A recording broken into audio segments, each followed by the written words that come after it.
I came to work on a Monday, never in my wildest dreams thinking that one of the big upper echelon person would come and tell us that you're fired and we're moving to Canada.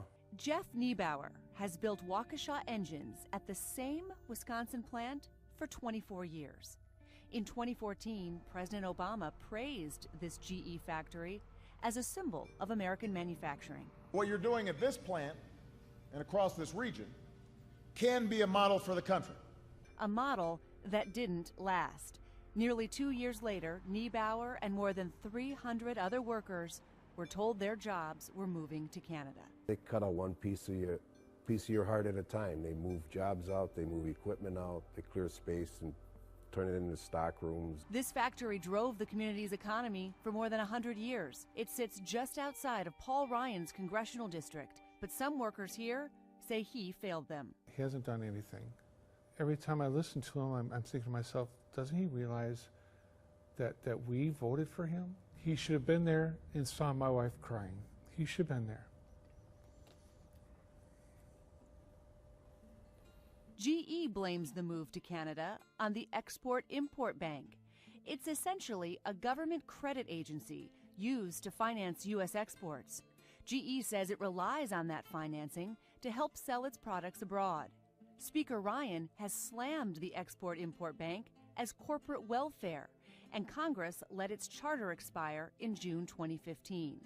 Canada saw an opportunity, offering GE financing if it would build a factory there. GE took the deal, and by the time Congress reauthorized the bank 5 months later, it was too late. A spokesperson for Paul Ryan says the Speaker finds GE's decision deeply disappointing and says the company's Export-Import Bank reasoning doesn't match up. But GE says if the bank had been reauthorized in those 5 months, these workers would still have their jobs. But GE's employees don't buy it. I mean, a company the size of GE shouldn't need that kind of financial help. Right. I don't know if you want to call it corporate greed, but it seems like everybody's always trying to, how can we make it cheaper and faster and put more money in the CEO's pocket, whereas, we're the ones who create the product. I feel sorry for any of the people who take a job up in that plant, because I see how things are going here and how they've gone since GE bought it, and I don't think they'll have a job for that long. President Trump's promise to bring manufacturing jobs back to the U.S. helped him win Wisconsin. This was actually the first time I ever voted.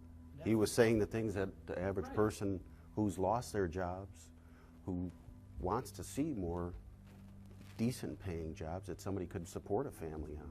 Now General Electric CEO Jeff Immelt is on the President's Manufacturing Council. Before, he chaired President Obama's Economic Advisory Board. Little comfort to these workers watching their factory jobs disappear. I thought this was going to be the place, where I could retire out of, because it was kind of like the Super Bowl of engine building for me. The family ties in the company, generation after generation after generation. My father-in-law put in 43 and a half years here. That's how I got into the company.